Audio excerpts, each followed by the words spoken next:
আসসালামু আলাইকুম সকল ক্রিপ্টো লাভার ভাইদের সুস্বাগত জানাচ্ছি ক্রিপ্টোকারেন্সির আজকের মার্কেট আপডেট ভিডিওতে। আমরা প্রতিনিয়ত অনেক কষ্ট করে আপনাদের জন্য crypto related content and crypto related news উপস্থাপন করে থাকি, যাতে করে যারা নতুন রয়েছেন অন্ততপক্ষে ফাইন্যান্স সম্পর্কে কিছু একটা শিখতে পারেন। আই থিঙ্ক আপনার মূল্যবান লাইক থেকে আমাকে বঞ্চিত করবেন না। যাই হোক, নতুন সপ্তাহ শুরু হয়েছে মার্কেটের জন্য বিগ বিগ বিগ বিগ ব্যস্ততম সপ্তাহ। প্রচুর ভলাটিলিটি এই সপ্তাহে মার্কেট দেখাতে পারে, কারণ প্রচুর ইভেন্ট রয়েছে মার্কেটে এই সপ্তাহে। সো কথা বাড়াবো না, আজকের ভিডিও শুরুতে আমরা ইভেন্টগুলো নিয়ে আলোচনা করব। যদি কারো নতুন কিছু শেখার ইচ্ছা থাকে ভিডিও কন্টিনিউ করতে পারেন, কোনো সমস্যা নেই। দ্বিতীয়ত টেকনিক্যালি দেখব যে মার্কেটে কি হতে পারে, বুল নাকি চুল। সো ভিডিও শুরু করার আগে একটি ডিসক্লেমার, এই ভিডিওটি শুধুমাত্র একটি এডুকেশনাল ভিডিও, কোনো ফাইন্যান্সিয়াল অ্যাডভাইস নয়, শুধুমাত্র একটি এডুকেশনাল ভিডিও। যারা স্টিল আমাদের টেলিগ্রাম চ্যানেলটিতে জয়েন করেননি, ভিডিও ডিসক্রিপশন বক্সে টেলিগ্রাম চ্যানেলের লিঙ্ক পেয়ে যাবেন, অবশ্যই আমাদের টেলিগ্রাম চ্যানেলটিতে জয়েন করবেন। আর যারা যদি আমাদের চ্যানেলটিতে নতুন হয়ে থাকেন, অবশ্যই আমাদের চ্যানেলটি সাবস্ক্রাইব করার চেষ্টা করবেন ক্রিপ্টো রিলেটেড এই জাতীয় কন্টেন্ট পেতে। সো সবার শুরুতে আমরা আজকে ইরান এবং ইউএসের ইস্যুটা নিয়ে প্রথমে আলোচনা করব। সো আমরা জানি প্রথমবার শান্তি আলোচনা ব্যর্থ হওয়ার পর ইরান এবং ইউএসের মধ্যে আবারও আরেকটি শান্তি আলোচনায় বসার মতো অবস্থা সৃষ্টি হয়ে গিয়েছিল অলমোস্ট। কিন্তু 26 তারিখ ডোনাল্ড ট্রাম্প ট্রুথ সোশ্যালে পোস্ট করে স্পষ্ট পরিষ্কারভাবে জানিয়ে দেয় তার বিশেষ দূত জ্যারেড কুশনার এবং স্টিভ উইকেন্ড কিন্তু তারা স্টিভ উইটকফ কিন্তু পাকিস্তানে যাচ্ছে না, অর্থাৎ পরিষ্কারভাবে ডোনাল্ড ট্রাম্প তাদের পাকিস্তান সফর বাতিল করেছে। তো পাকিস্তানের সফর বাতিল করার পর ইরানের সঙ্গে চুক্তি আলোচনা থেমে গিয়েছে। তেহরানের পক্ষ থেকে যথেষ্ট নয় এমন প্রস্তাব পাওয়ার পর ট্রাম্প এই সিদ্ধান্ত নিয়েছে বলে জানা গেছে, যা গত 2 মাস ধরে চলা ইরান ইসরায়েল যুদ্ধের অবসান নিয়ে কূটনৈতিক প্রচেষ্টার বড় একটা ধাক্কা। এটা মার্কেটের জন্য খুব বেশি ভালো নয়, ঠিক আছে। যাই হোক, আমাদের নতুন করে আরেকটা শান্তি আলোচনায় বসার মতো অবস্থায় সৃষ্টি হয়েছিল। ডোনাল্ড ট্রাম্পের ট্রুথ সোশ্যালের এই পোস্টার মাধ্যমে সব কিছু কিন্তু ভেস্তে গিয়েছে। যদি আপনি লক্ষ্য করেন 2 নম্বর কিন্তু আজকে আবার এটা আমাদের আজকের নিউজ, নতুন নিউজ, যদিও আমি আমাদের টেলিগ্রাম চ্যানেলটিতে শেষের দিকে আজকে জানিয়ে দেওয়ার চেষ্টা করেছি। সো নতুন করে ইরান কিন্তু হরমুজ প্রণালী পুনরায় চালু করার জন্য যুক্তরাষ্ট্রের কাছে একটা চুক্তির প্রস্তাব দিয়েছে। সেইখানে একটা কিন্তু রয়েছে, বাট ড্যাশ আলোচনা স্থগিত রেখেছে। কিন্তু এই ড্যাশ আলোচনা যদি স্থগিত রাখে, সেক্ষেত্রে আমেরিকা কতটুকু আসলে সায় দিবে অথবা কতটুকু রাজি হবে আই ডোন্ট নো, ঠিক আছে। সো এই আমাদের ইরান এবং ইসরায়েলের ইস্যু। 2 নম্বর, আমরা যদি আসি ফরেক্স ফ্যাক্টরিতে, তো একদম পরিষ্কারভাবে দেখতে পাচ্ছেন যে আমাদের 30 তারিখে আমাদের এফওএমসি স্টেটমেন্ট আসবে, খুবই গুরুত্বপূর্ণ। এফওএমসি স্টেটমেন্টের চাইতো এবার আমরা জানি আমাদের এবার রেট কাট হবে না, রেট হাইকও হবে না। রেট কিন্তু আসলে প্যাস করে রাখার সম্ভাবনা থাকে, ঠিকঠাক আগে যা ছিল 3.75, ওটাই কিন্তু আমাদের রাখার সম্ভাবনা সবচাইতে বেশি। সো এফওএমসি স্টেটমেন্ট আমাদের জন্য এখন গুরুত্বপূর্ণ নয়, আমাদের জন্য গুরুত্বপূর্ণ এফওএমসি প্রেস কনফারেন্স, যেটা বাংলাদেশ সময় রাত 12:30টার দিকে 30 তারিখ আমরা জানতে পারবো। তো ওই দিকে লক্ষ্য রাখতে হবে অ্যাকচুয়ালি কী উঠে আসে। এবং আরও গুরুত্বপূর্ণ ইভেন্টগুলো আমাদের রয়েছে। যদি আমরা এখানে দেখি আমাদের আর্নিং রিপোর্ট রয়েছে, আমাদের কোয়ার্টারলি আর্নিং রিপোর্ট, সম্ভবত কোয়ার্টার 1-এর আর্নিং রিপোর্ট উঠে আসবে আমাদের মঙ্গলবারে, ঠিক আছে। সো আমাদের মঙ্গলবারে নয়, বুধবারে এবং বৃহস্পতিবারে আমাদের এই 2 দিন আমাদের আর্নিং রিপোর্ট উঠে আসবে। যদিও আমি আমাদের টেলিগ্রাম চ্যানেলটিতে একদম টাইম সহ জানিয়ে দেওয়ার চেষ্টা করেছি। তো আর্নিং রিপোর্ট কাদের আসবে, এমনি খুব এখানে দেখুন 255টা আর্নিং রিপোর্ট রয়েছে এবং 309টা আর্নিং রিপোর্ট, সবই কিন্তু আমাদের জন্য গুরুত্বপূর্ণ নয়। আমাদের জন্য গুরুত্বপূর্ণ ম্যাগনিফিসিয়েন্ট 5, আমাদের টপ 5 যেগুলো রয়েছে, লাইক আমাদের গুগল, আমাদের মাইক্রোসফট, অ্যামাজন, মেটা, এবং আমাদের 30 তারিখে রয়েছে আমাদের সম্ভবত অ্যাপেলের, ঠিক আছে। এই আর্নিং রিপোর্টগুলো আমাদের জন্য শুধু ক্রিপ্টো মার্কেট নয়, স্টক মার্কেট, বিশেষ করে S&P 500 অ্যান্ড নাসদাক, এই 2টার জন্যই কিন্তু অত্যন্ত গুরুত্বপূর্ণ। তো কেমনে কীভাবে বুঝবেন, এই যে দেখুন অ্যাপেলের আমাদের 30 তারিখে এবং 29 তারিখে রয়েছে আমাদের বিগ 5-এর, ঠিক আছে, বিগ 4-এর। গুগল, মাইক্রোসফট, অ্যামাজন এবং ফেসবুক। সো এবার আপনি বুঝবেন কিভাবে যে মার্কেটের জন্য গুড নিউজ হতে পারে। সো এখানে দেখতে পাচ্ছেন যে আমাদের ইপিএস স্টামেট অর্থাৎ আর্নিং পার শেয়ার স্টামেট অর্থাৎ এক্সপেক্ট করা হচ্ছে 2.67 গুগলের ক্ষেত্রে। যদি আমরা 2.67-এর চাইতে নিচে দেখি অথবা 2.50-এর কাছাকাছি যদি দেখি, আপনি পরিষ্কারভাবে বুঝবেন যে আর্নিং কমে গিয়েছে, মার্কেটের জন্য এটা খারাপ হতে পারে, বিশেষ করে টেক কোম্পানিগুলোর জন্য, টেক স্টকগুলোর জন্য। এবং সেই সাথে আসলে আপনারা জানেন বিটকয়েন, ইথিরিয়াম এগুলো কিন্তু এক প্রকারের টেকনোলজি।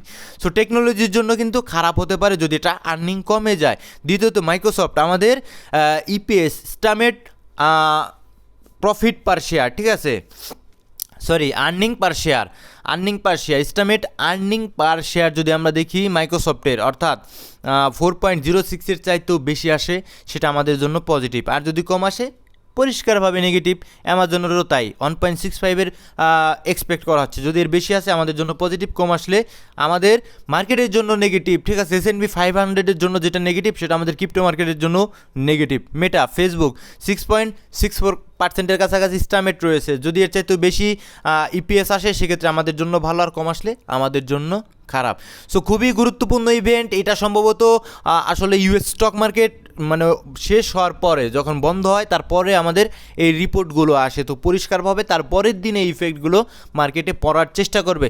সো আপনারা খুবই সতর্ক থাকবেন এবং খুবই ক্লোজলি অবজার্ভ করার চেষ্টা করবেন। এগুলো কিন্তু এমনি না ভাই, টেকনিক্যালি শুধু 50-60টা ভিডিও আমি ডেলি বানিয়ে দিতে পারি। শুধু টেকনিক্যালি আসলে ভিডিও তৈরি করলে আপনাদের ডেপথ বুঝতে হবে, আপনাদের ফাইন্যান্স সম্পর্কে ধারণা অবশ্যই রাখতে হবে, তাহলেই আমরা মার্কেটে কিন্তু পরিপূর্ণভাবে আসলে টিকে থাকতে পারবো। সো এবার আমরা টেকনিক্যালি আসবো। টেকনিক্যালি এসে আমরা দেখার চেষ্টা করব বুল রান না চুল রান আসার সম্ভাবনা রয়েছে আগামী দিনে। সো প্রথমত আমরা যদি আসি লিকুইডেশন ম্যাপে, ঠিক আছে, তো পরিষ্কারভাবে এটা সম্ভবত খোসা একবার মেরেছে, ঠিক আছে। সো এটা আমাদের জন্য খুব একটা বেশি গুরুত্বপূর্ণ নয়, উপর থেকে এসেছে, নতুন করে আমাদের শর্ট পজিশন ওপেন হবে, খুবই স্বাভাবিক। এবং নিচের দিকে যদি লক্ষ্য করেন আমাদের $৭৬,৯৬৬ আশপাশে এই লেভেলটা ক্লোজ, খুবই দ্রুত হয়তো বা এই লেভেলটা টেস্ট করতে আসার সম্ভাবনা রয়েছে $৭৬,৯৬৬। অ্যান্ড এদিকে যদি লক্ষ্য করেন আমাদের এই $৭৫,০০০ আশপাশেও বেশ কিছুটা লিকুইডিটি রয়েছে। তো জোনটা আপনারা লক্ষ্য রাখবেন 75 থেকে আমাদের $৭৬,০০০ আশপাশে এই লেভেলটা খুবই গুরুত্বপূর্ণ অ্যাজ এ লিকুইডেশন ম্যাপ অনুযায়ী। সো আমরা যদি এবার বিটকয়েনের চার্টে আসি, বিটকয়েনের চার্টে আমরা আসবো অবশ্যই। প্রথমত আমরা টপ ডাউন অ্যানালাইসিস করার চেষ্টা করব। সো আমরা যদি মান্থলি টাইম ফ্রেমে দেখার চেষ্টা করি, আমাদের মান্থলি টাইম ফ্রেমে 50 এক্সপোনেনশিয়াল মুভিং অ্যাভারেজকে আসলে সাপোর্ট করে, অ্যাজ এইখানে ট্যাপ করে সাপোর্ট হিসেবে কনসিডার করে উপরের দিকে আমাদের যে বেয়ারিশ ফেয়ার ভ্যালু গ্যাপ ছিল, বেয়ারিশ মান্থলি টাইম ফ্রেমের বেয়ারিশ ফেয়ার ভ্যালু গ্যাপ, সেখানে কিন্তু ট্যাপ করে যে রিজেক্ট চলে এসেছে। যদি লক্ষ্য করেন এই যে দেখুন বেয়ারিশ ফেয়ার ভ্যালু গ্যাপে ট্যাপ করেছে অ্যান্ড রিজেক্ট কিন্তু অলমোস্ট চলে এসেছে। তো এইটা ইন্ডিকেট করছে যে মার্কেটে আমি আর খুব বেশি এক্সপেক্টেড করছি না। যদি মার্কেট সর্বোচ্চ রিটেস্ট করার জন্য উপরে যেতে চায় ওভারঅল এই মান্থলি টাইম ফ্রেমের মুভগুলো যদি রিটেস্ট করতে যেতে চাই, সেক্ষেত্রে হয়তো বা আমাদের সর্বোচ্চ লেভেল হতে পারে $85,393 আশেপাশে। তো এই লেভেলটা মার্ক করে রাখবেন, ঠিক আছে। সো উইকলি টাইম ফ্রেমে আসবো, যার সম্ভাবনা আমরা 85,000 যাওয়ার সম্ভাবনা আমরা বর্তমানে খুবই কম দেখতে পাচ্ছি, ঠিক আছে।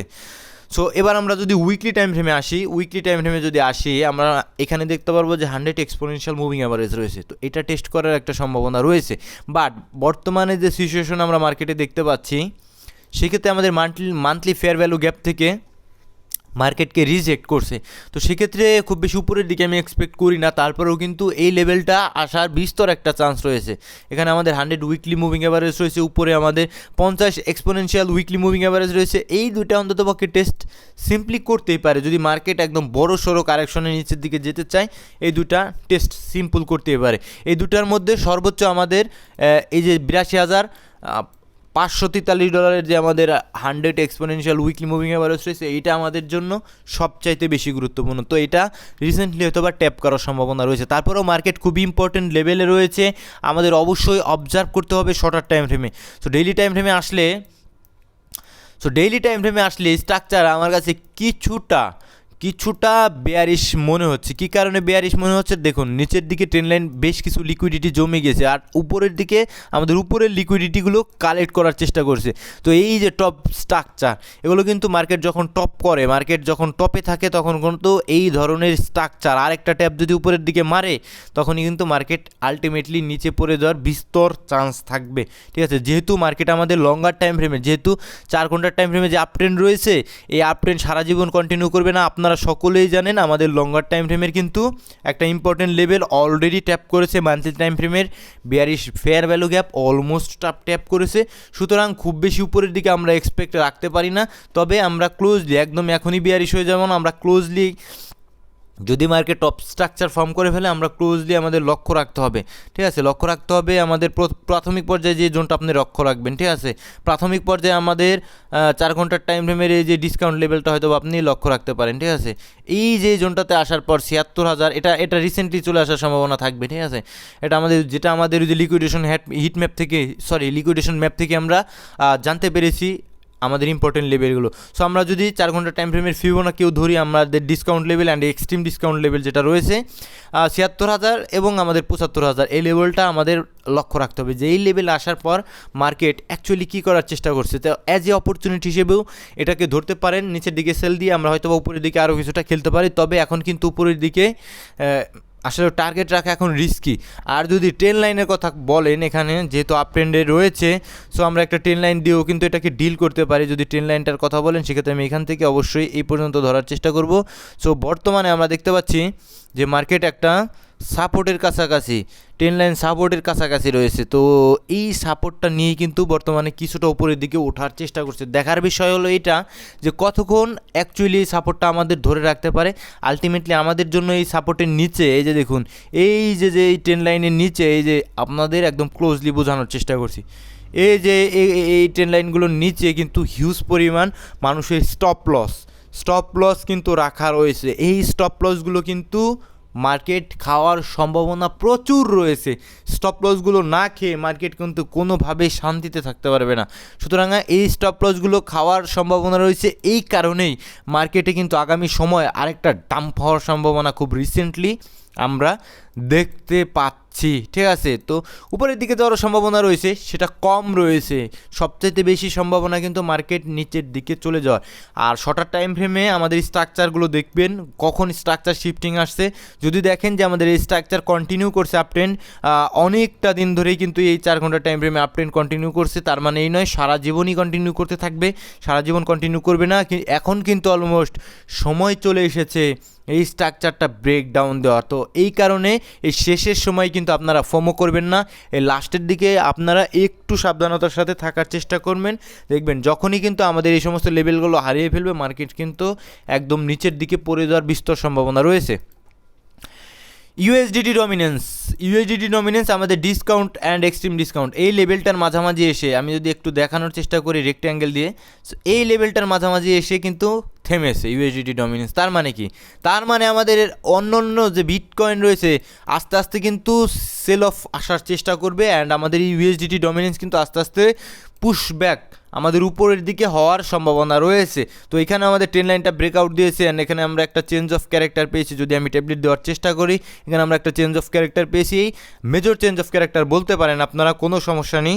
অ্যান্ড নিচের দিকে আমরা মাইনর চেঞ্জ অফ ক্যারেক্টার পেয়েছি, সেটার স্ট্রাকচার কিন্তু স্টিল ভ্যালিড রয়েছে, যার লোয়ার হাই, এটা কিন্তু আমাদের ইন্টারনাল চেঞ্জ অফ ক্যারেক্টার, যার লোয়ার হাই থাকবে আমাদের এইখানে। তো এটা ব্রেকআউট দিলে কিন্তু আমরা কিন্তু আবার বুঝে ফেলবো যে উপরের দিকে চলে যাবে। বারবার আপনি দেখতে পাচ্ছেন 786 অ্যান্ড আমাদের 618 বারবার ফিবোনাকির এই লেভেলটা থেকে দুমদাম কিন্তু উপরের দিকে উঠে যাচ্ছে। আমাদের মার্কেটেও কিন্তু রিয়াক্ট চলে এসেছে। এখানে একটা টেন লাইন দিয়ে যদি আপনি ডিল করতে চান, সেক্ষেত্রে পরিষ্কারভাবে যখন দেখবেন এই টেন লাইনটাকে ব্রেকআউট কিন্তু অলমোস্ট দিয়ে দিয়েছে। ঠিক আছে, যদি লক্ষ্য করেন ব্রেকআউট কিন্তু অলমোস্ট দিয়ে দিয়েছে। তো একটু সাবধানতার সাথে বর্তমানে একটু মার্কেটে ডিল করার চেষ্টা করবেন। কমেন্টে যদি আমরা আসি, সো কমেন্টে আসলে ভাই গিগল কয়েন নিয়ে দূরে থাকেন ভাই, এটা মিম কয়েন। ঠিক আছে, গিগলি মিম কয়েন ভাই, সমস্ত কয়েন অল্প অল্প রাখতে হয়। তাছাড়া খুব বেশি ফোমো করার দরকার বলে আমার কাছে মনে হয় না। ঠিক আছে, নিচের দিকে যদি আসি, রেন্ডার কয়েন খারাপ নয়। চিপ কয়েন ভাই নতুন, একটু দূরে থাকেন। আয়ো কয়েন একদম দূরে, আয়ো কয়েন একদম ডেড হয়ে গিয়েছে, ঠিক আছে? আয়ো কয়েন থেকে দূরে থাকার চেষ্টা করুন। ভালো থাকবেন, সুস্থ থাকবেন, দেখা হচ্ছে পরবর্তী কোনো ভিডিওতে। আসসালামু আলাইকুম ওয়া রাহমাতুল্লাহি ওয়া বারাকাতুহু।